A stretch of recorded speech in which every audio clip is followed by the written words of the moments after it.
The ice-cold waters of the Delaware River reflected the amber glow of torches as General George Washington stood at the bow of the lead boat, his weathered face etched with grim determination.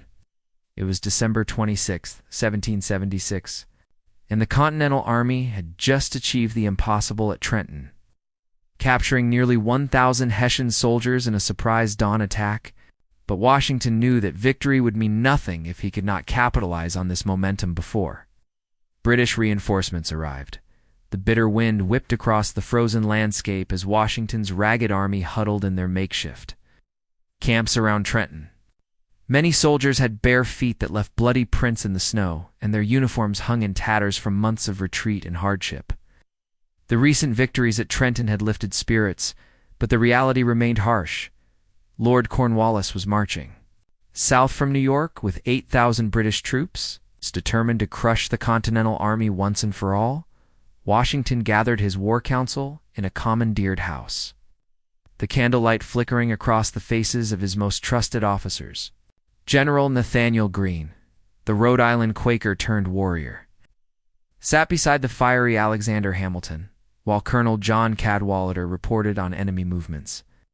The intelligence was troubling. Cornwallis had left only a skeleton force of 1,200 men in Princeton, while he pressed forward to trap Washington's army against the Delaware River. "Gentlemen," Washington began, his voice carrying the weight of command, "we face a choice that will determine the fate of our cause. Lord Cornwallis expects us to retreat across the Delaware or make a stand here in Trenton. I propose we do neither." The room fell silent as the general outlined his audacious plan. While Cornwallis approached Trenton with overwhelming force, Washington would slip away in the darkness and strike at the lightly defended British garrison in Princeton. The plan was fraught with danger. Washington's army would have to march through the frozen New Jersey countryside in the dead of night, navigate treacherous roads that could easily become death traps if discovered, and launch a coordinated attack against a fortified position. Failure would mean the destruction of the Continental Army and likely the end of the rebellion. Yet as Washington studied the faces of his officers, he saw not fear but determination reflecting back at him. Colonel Hamilton leaned forward, his young face intense with conviction. "Sir, the men are ready. They've tasted victory at Trenton, and they hunger for more." Greene nodded in agreement, adding that the element of surprise would be their greatest weapon. The British had grown complacent in their winter quarters, confident that Washington's army was too weakened to pose a serious threat, as the War Council concluded. Washington felt the weight of history pressing down upon him. American Revolution hung in the balance, and the next 24 hours would determine whether the Continental Army would survive to fight another day or perish in the frozen fields of New Jersey. He had outmaneuvered the enemy once before. Now he would attempt to do so again, knowing that failure was not an option. The hands of the clock had barely struck 10 when Washington's army began its ghostly procession through the New Jersey darkness. 5,000 Continental soldiers, their breath forming white clouds in the frigid air, moved in 3 columns along the frozen roads leading north toward Princeton. The only sounds were the crunch of boots on snow and the occasional creak of artillery wheels as the army transformed into a phantom force slipping through the night. Washington rode at the head of the main column, his mind calculating every variable that could spell disaster for his desperate gamble. The temperature had plummeted well below freezing, and many of his soldiers wrapped their feet in cloth strips torn from their own clothing. Behind them in Trenton, carefully placed campfires continued to burn, creating the illusion that the Continental Army remained encamped while Lord Cornwallis's 8,000 troops approached from the north. General Hugh Mercer, Scottish physician turned soldier, led the advance guard with grim efficiency. His men moved like specters through the darkness, their muskets ready as they scouted the road ahead for British patrols. The success of Washington's plan depended entirely on maintaining surprise until the moment of attack. If Cornwallis discovered the ruse too early, the British commander could easily swing his massive army around to crush Washington's forces against the frozen ground. The march proved more treacherous than anyone had anticipated. Ice covered the road surfaces, causing men and horses to slip and fall repeatedly. Artillery pieces became mired in snowdrifts, requiring dozens of soldiers to manhandle them forward. Some men collapsed from exhaustion and cold, their comrades helping them to their feet and urging them onward. Washington himself dismounted several times to walk among his troops, his presence providing encouragement when words failed. As referenced in David Hackett Fisher's acclaimed historical work Washington's Crossing, The Continental Army's Night March represented one of the most audacious military maneuvers in American history, demonstrating Washington's tactical brilliance under extreme pressure. By 3 in the morning, the Army had covered only half the distance to Princeton. Washington pressed his horse forward to consult with his scouts, who reported that the roads ahead remained clear of enemy patrols. The British garrison in Princeton appeared to be sleeping soundly, unaware that 5,000 Continental soldiers were approaching through the darkness like an avenging storm. Colonel John Cadwalader's Pennsylvania militia formed the right flank of the advancing army, their local knowledge of the terrain proving invaluable in navigating the treacherous roads. These men had watched British forces occupy their homeland for months, and they moved with the quiet determination of soldiers fighting for their own soil. Their muskets gleamed dully in the starlight as they prepared to reclaim what the enemy had taken. The eastern horizon began to show the first pale traces of dawn as Washington's army finally approached the outskirts of Princeton. The general called a halt, gathering his officers for final instructions. The moment of truth had arrived, and there could be no turning back. In the distance, the sleeping town of Princeton lay spread before them, its British defenders completely unaware that the tide of war was about to turn in their very midst.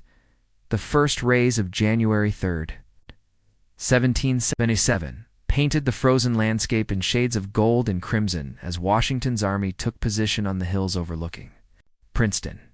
The town below appeared peaceful in the morning light, smoke rising from chimneys where British soldiers warmed themselves around fires, completely unaware that 5,000 Continental troops had spent the night marching through the bitter cold to reach this moment. Washington divided his forces with the precision of a master tactician. General Hugh Mercer would lead 400 men in a flanking maneuver around the left side of the town, while General John Cadwalader's Pennsylvania militia would approach. From the right, the main assault would come from the center, where Washington himself would lead the charge against the British positions. Each column moved with practiced silence, their weapons primed and ready for the violence that would soon erupt. The British garrison in Princeton consisted of the 17th Light Infantry, the 55th Foot Regiment, and a company of dragoons, under the command of Lieutenant Colonel Charles Mohood. These were seasoned troops who had served throughout the war, but they had grown comfortable in their winter quarters, confident that Washington's army was too weakened to pose any serious threat. Their morning routine proceeded normally, with sentries posted and patrols organized. But no one expected an attack from an enemy they believed to be trapped near Trenton, as Mercer's column advanced through the orchards on the outskirts of Princeton. They encountered a British patrol returning from a reconnaissance mission, and the sudden appearance of Continental soldiers in the pre-dawn light caught both sides by surprise, and the first shots of the battle rang out across the frozen fields. Mercer's men opened fire with disciplined volleys, their muskets flashing in the morning light. As they engaged the enemy patrol in fierce combat, the sound of gunfire alerted the British garrison, and Lieutenant Colonel Mulhood immediately began organizing his defense. Drums beat the alarm as soldiers rushed from their quarters, grabbing weapons and equipment, while officers shouted commands. The British were professional soldiers, trained to respond quickly to emergencies, but the surprise attack had caught them at their most vulnerable moment. General Mercer pressed his attack with characteristic aggression, his men advancing across the frozen fields toward the British lines. The Scottish-born physician had served in the French and Indian War alongside Washington, and he understood the importance of maintaining momentum in battle. His soldiers moved forward with bayonets fixed, their battle cries echoing across the landscape as they closed with the enemy. The British 17th Light Infantry formed a defensive line at the edge of town, their redcoats standing out starkly against the white snow. These men had fought at Lexington, in Concord, Bunker Hill, and Long Island, and they knew how to stand firm under fire.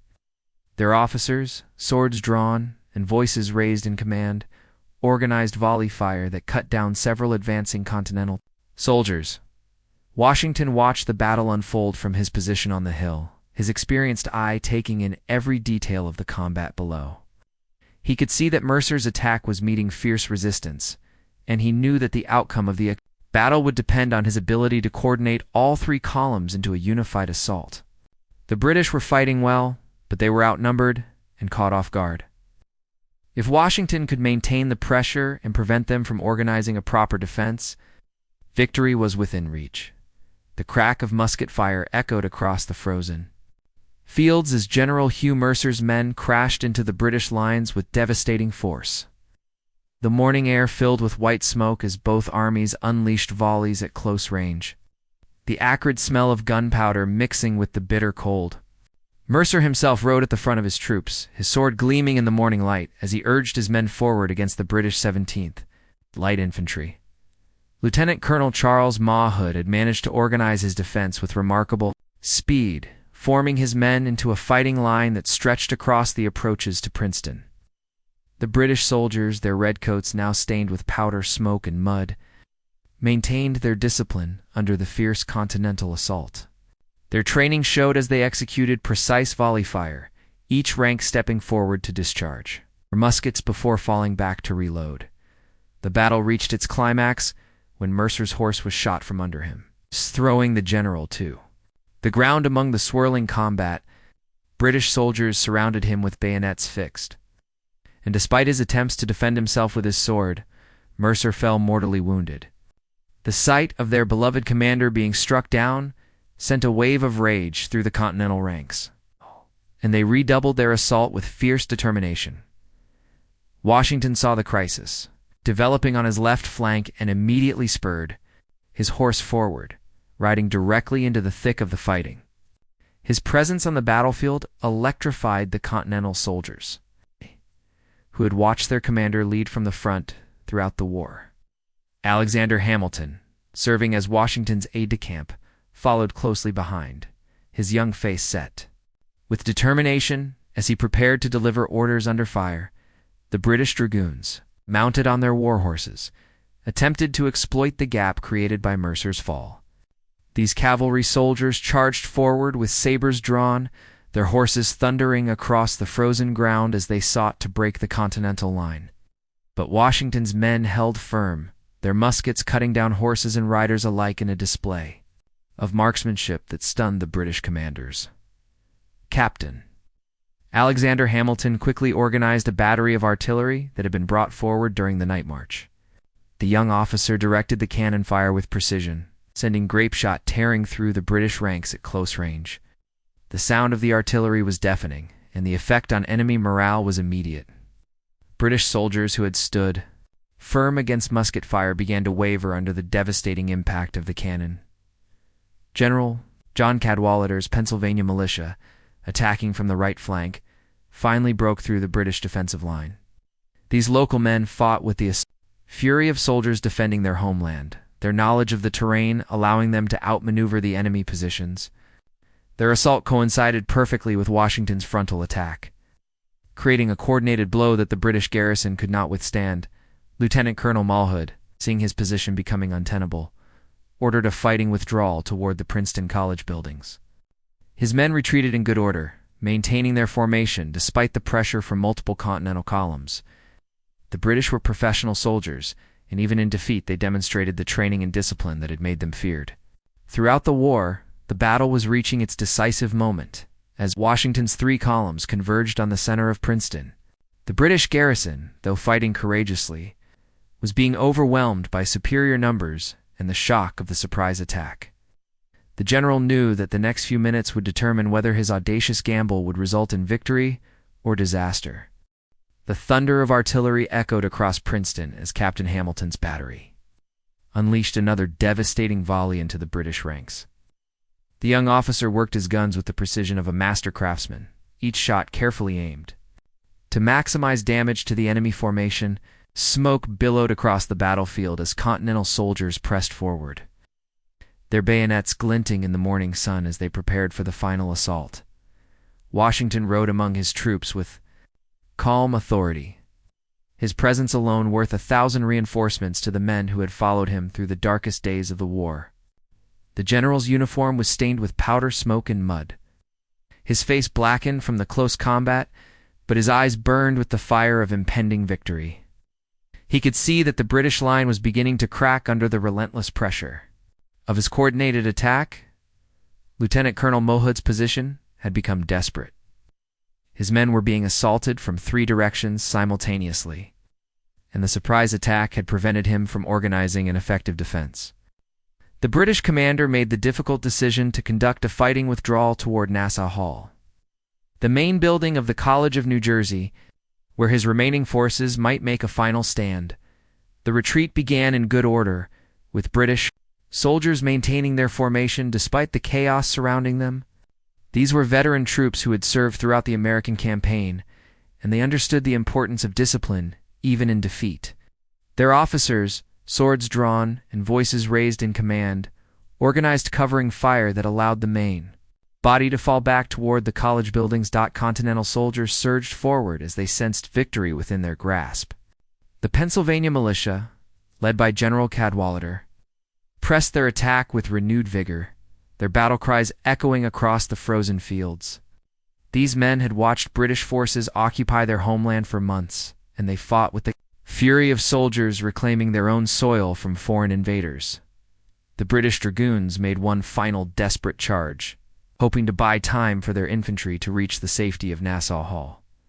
Captain William Scott led his cavalry forward with sabers drawn, their horses thundering across the icy ground as they sought to break through the Continental lines. But Washington's men were ready, and their disciplined volley fire cut down horses and riders, alike in a display of marksmanship that ended the cavalry threat. As the British forces retreated toward Nassau Hall, Washington saw his opportunity. To end the battle decisively, he ordered his artillery to concentrate fire on the college building, where the enemy was attempting to organize a final defense. The sound of cannon fire was deafening as solid shot crashed into the stone walls, sending fragments flying through the air and creating panic among the British garrison. The sight of their enemies taking refuge in the college building filled the Continental soldiers with determination. Many of these men had been farmers and merchants before the war, and they understood the symbolic importance of driving British forces from an institution of learning. Nassau Hall represented everything they were fighting for: the right to govern themselves and educate their children free from foreign interference. Washington himself led the final assault on Nassau Hall, his sword drawn as he advanced at the head of his troops. The British garrison, seeing the impossibility of their position, began to surrender in groups. White flags appeared at the windows of the building as Lieutenant Colonel Mohud accepted the inevitable and ordered his remaining men to lay down their arms. The Battle of Princeton was over, and American forces had achieved a stunning victory that would echo throughout the colonies and across the Atlantic to the courts of Europe. The smoke of battle slowly cleared from the streets of Princeton as Continental soldiers moved through the town, rounding up British prisoners and securing the weapons and supplies left behind by the defeated garrison. Washington rode through the aftermath of victory, his experienced eye taking inventory of what his army had accomplished through their audacious night march and surprise attack. The cost of victory had been significant, but not devastating. General Hugh Mercer lay mortally wounded, his life ebbing away despite the efforts of army surgeons who worked desperately to save the beloved Scottish physician. His sacrifice would be remembered as one of the defining moments of the battle. When American soldiers saw their commander fall and responded with such fury that the British line could not hold, Lieutenant Colonel Charles Mohud, now a prisoner of war, stood with dignity as he formally surrendered his sword to Washington. The British officer had fought courageously against overwhelming odds, and Washington accorded him the respect due a professional soldier. The two men spoke briefly about the conduct of the battle, each acknowledging the other's tactical skill. In what had been a masterfully executed engagement, the intelligence gathered from captured British documents revealed information that would prove invaluable to the Continental cause. Maps showing enemy positions throughout New Jersey, correspondence detailing British plans for the coming campaign, and rosters of troop strength all fell into American hands. Captain Hamilton worked efficiently to organize this intelligence. for transmission to Congress and other continental commanders. More importantly, the psychological impact of the victory began to spread throughout the region like wildfire. American civilians who had watched British forces occupy their towns for months now saw that the Continental Army could strike back with devastating effectiveness. Militia units that had disbanded during the dark days of the retreat began to reform, their members eager to join what appeared to be a resurgent cause. The captured British supplies proved to be a godsend for Washington's ragged army. Muskets, ammunition, blankets, and food stores were distributed among the Continental soldiers, many of whom had been fighting in rags with inadequate equipment. The sight of his men finally receiving proper supplies filled Washington with satisfaction, knowing that their improved condition would translate directly into better fighting capability. Word of the victory at Princeton spread rapidly through the Continental Army and beyond. Soldiers who had endured months of retreat and hardship now walked with renewed confidence, their morale restored by the knowledge that they could defeat British regulars in open battle. The twin victories at Trenton and Princeton had transformed the Army from a demoralized rabble into a fighting force capable of challenging the most powerful military in the world. Washington knew that Lord Cornwallis would respond to the defeat at Princeton with overwhelming force, and he began planning his next move accordingly. The British commander had been thoroughly outmaneuvered, but he commanded a much larger army and would not be caught off guard again. The general ordered his forces to prepare for immediate departure, knowing that staying in Princeton would invite destruction. The strategic implications of the victory extended far beyond the immediate tactical success. European powers who had been watching the American rebellion with interest now saw evidence that the Continental Army could win battles against professional British forces. This would prove crucial in the coming negotiations for foreign support. That would eventually bring French military aid to the American cause. As afternoon shadows lengthened across the battlefield, Washington felt the satisfaction of a commander who had achieved the impossible through careful planning and bold execution. The news of Washington's victory at Princeton spread like wildfire through the 13 colonies carried by express riders, who galloped through the frozen countryside with dispatches that would transform the course of the American Revolution. In Philadelphia, members of the Continental Congress received the intelligence with jubilation, recognizing that their commander-in-chief had accomplished something that many had thought impossible: defeating British regulars in open battle and capturing an entire garrison. Lord Cornwallis, upon learning of the disaster at Princeton, immediately reversed his march toward Trenton and began pursuing Washington's army with grim determination. The British commander had been thoroughly outmaneuvered, and his reputation as a military leader suffered accordingly. His 8,000 troops, who had been confident of trapping the Continental Army against the Delaware River, now found themselves chasing an enemy who had demonstrated superior tactical intelligence and battlefield execution. Washington, meanwhile, had already begun his withdrawal from Princeton, leading his army toward the hills of Morristown, where they would establish winter quarters. The general understood that his twin victories at Trenton and Princeton had been achieved through surprise and audacity, advantages that could not be repeated indefinitely. His forces needed time to rest, refit, and prepare for the larger campaigns that would surely come with the spring campaign season. The international implications of the Princeton victory proved as significant as the domestic impact. European observers, particularly in France and Spain, took note of Washington's tactical brilliance and began to reassess their evaluation of American military capabilities. The French court, which had been providing covert support to the American cause, now saw evidence that their investment might yield strategic dividends in their ongoing struggle against British global dominance. Captain Alexander Hamilton, whose artillery had played such a crucial role in the victory, received promotion and recognition that would launch his remarkable career in American service.